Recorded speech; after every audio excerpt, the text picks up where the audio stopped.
கிறிஸ்துவுக்குள் மிகவும் பிரியமான சகோதர சகோதரிகளே, இயேசு கிறிஸ்துவின் நாமத்தினாலே உங்கள் யாவருக்கும் எனது அன்பின் நல்வாழ்த்துதலையும் வணக்கத்தையும் தெரிவித்துக் கொள்கிறேன். இன்றைய பகலின் குளிர்ச்சியான நாளின் தியான வசனம் லூக்கா எழுதின சுவிசேஷம் 22ஆம் அதிகாரம் 39ஆம் வசனம். பின்பு அவர் புறப்பட்டு வழக்கத்தின்படியே ஒலிவமலைக்கு போனார். அவருடைய சீசரும் அவரோடே கூட போனார்கள். இயேசு தம்முடைய சீடர்களிடம் தான் படப்போகும் பாடுகளை பற்றி பேசிக்கொண்டிருக்கிறார். பேதுருவை நோக்கி, கோதுமையை சுளகினால் புடைக்கிறது போல சாத்தான் சீடர்களாகிய உங்களை புடைக்க என்னிடம் அனுமதி கேட்டான். நானோ அனுமதி கொடுத்துவிட்டு அவன் உன்னை கஷ்டப்படுத்துகிற போது உன்னுடைய விசுவாசம் குறையாதபடிக்கு பிதாவிடம் வேண்டிக் கொண்டேன். நீ அவனுடைய சோதனைகளை ஜெயித்த பின்பு உன்னுடைய சகோதரர்களாகிய மற்ற சீடர்களை பலப்படுத்து என்று இயேசு கூறினார். அதற்கு பேதுரு, ஆண்டவரே, நான் சிறையில் அடைக்கப்பட்டாலும் என்னை கொன்று போட்டாலும் உம்மை நான் விடமாட்டேன் என்றான். இயேசு அவனை நோக்கி, பேதுருவே, இன்றைக்கு விடியற்காலம் சேவல் கூவுகிறதற்கு முன்னே இந்த ஒரே இரவில் என்னை தெரியாது என்று சொல்லி நீ 3 முறை என்னை மறுதலித்து விடுவாய். மேலும் ஆரம்ப காலத்தில் பணப்பை, சாமான் பை, காலில் செருப்பு ஒன்றுமில்லாமல் அனுப்பினேனே, அப்பொழுது உங்களுக்கு எதுவும் குறைவாயிருந்ததா என்றார். அதற்கு அவர்கள், ஆண்டவரே, எங்களுக்கு ஒன்றுமே குறையவில்லை என்றார்கள். அதற்கு இயேசு, இனி நான் சரீர அளவில் உங்களோடு இருக்க முடியாது.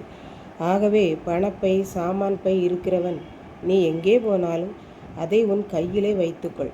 இதுவரை நான் உங்களோடு இருந்தபடியால் நீங்கள் செய்ய வேண்டியது எது, செய்யக்கூடாதது எது என்று சொல்லித் தருவேன். ஆனால் இனி உங்களோடு ஆலோசனை சொல்லும்படியாய் ஆவியின் பட்டயமாகிய வேத புத்தகத்தை உங்களிடத்தில் உள்ள எதையாகிலும் விற்றாவது ஒன்றை வாங்கி வைத்து கொள்ளுங்கள் என்று இயேசு கூறினார். இந்த உலகம் என்னை அக்கிரமம் செய்தவன் என்று எண்ணப்படுகிற காலம் வந்துவிட்டது.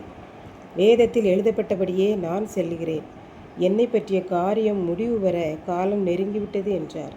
அதற்கு சீசர்கள், இதோ இங்கே 2 அரிவாள் இருக்கிறது என்றார்கள்.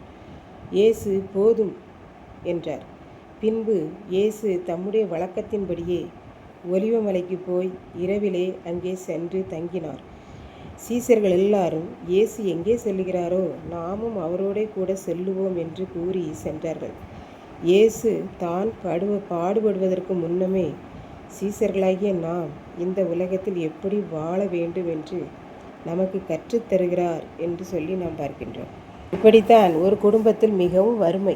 ஆகவே அவனது அம்மா அவனை 10ஆம் வகுப்பு முடித்ததும் ஒரு 2 சக்கர வாகனம் பழுது பார்க்கும் இடத்தில் வேலை செய்வதற்காக கொண்டு போய் விட்டார்கள். அவனுக்கு அந்த வேலை மிகவும் பிடித்திருந்தது. முதலாளி சொன்ன வேலைகளையெல்லாம் அவன் செய்தான். அவனும் முதலாளியோடு சேர்ந்து என்ன வேலை செய்கிறாரோ அதையும் அவன் செய்வான். சில வேளை முதலாளி இதை இப்படி செய்ய வேண்டும் என்று சொல்லிக் கொடுப்பார். தவறாக செய்தால் கண்டித்து கொள்வார். இப்படி அவன் முதலாளி கூடவே சென்று முதலாளிக்கு வலது கையைப் போல இருந்து வேலைகளை செய்ததினால் எந்த 2 சக்கர வாகனத்திலும் பழுது எது இருந்தாலும் தான் மட்டும் தனியாகவே பார்த்து கொடுக்கும் அளவுக்கு அவன் தேறிவிட்டான். இப்படி 4 வருடங்கள் கழிந்தது. கொஞ்சம் பணமும் சேர்ந்து விட்டது. இப்போது அவன் முதலாளியைப் போலவே தனியாக ஒரு இடத்தில் இதே தொழிலை வைத்து கொண்டு அவனும் 2 பேருக்கு வேலை கொடுத்து முதலாளியாகி விட்டான்.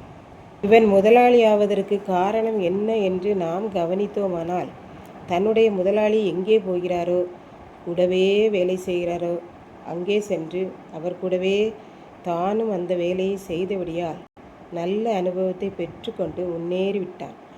இதைத்தான் நம் இயேசுவும் நம்மிடத்தில் எதிர்பார்க்கிறார். அதனால்தான் சீடர்கள் இயேசு எங்கே போனாலும் அவர் பின்னே சென்றார்கள் என்று பார்க்கின்றோம். இதை கேட்டுக்கொண்டிருக்கும் எனக்கன்பானவர்களே, இன்றைக்கு நாம் இயேசுவின் பின்னே செல்லுகிறோமா? ஒருவேளை இயேசு சாத்தானின் அனுமதிக்கு நம்மை விட்டு கொடுத்திருக்கலாம். கோதுமையை சுளகினால் புடைக்கிற போது கோதுமையானது மேலேயும் கீழேயும் போய் வருவதினாலே கோதுமைக்கு வலிக்கத்தான் செய்யும். ஆனால் இயேசு நமக்காக எப்படி வேண்டிக் கொள்கிறார் என்றால், சாத்தான் சோதனையில் கோதுமை மணியாகிய நமக்கு வலி ஏற்பட அதில் உள்ள தூசிகள் சுளகிலிருந்து வெளியேறி நல்ல சுத்தமான கோதுமை மணியாகிறது போல நாமும் விசுவாசத்தில் உறுதியாகி விடுவோம். எப்படி நாம் சுளகினால் புடைக்கப்பட்டாலும் சீசர்கள் இயேசு மலைக்கு போனாலும் அவர் பின்னே சென்றது போல நாமும் அவர் பின்னே சென்று ஆசீர்வதிக்கப்படுவோம். கர்த்தர் தாமே இந்த வார்த்தைகளை ஆசீர்வதிப்பாராக. ஆமென். ஜெபம். அன்பின் ஆண்டவரே, இந்த அருமையான நல்ல நாளுக்காக நன்றி செலுத்துகிறேன். இப்போதும் இதை கேட்டுக்கொண்டிருக்கிற ஒவ்வொரு பிள்ளைகளும் உமது பின்னே சென்று ஆசீர்வாதம் பெற அருள் புரியும். இயேசு கிறிஸ்துவின் மூலம் வேண்டிக் கொள்கிறேன் பிதாவே. ஆமென்.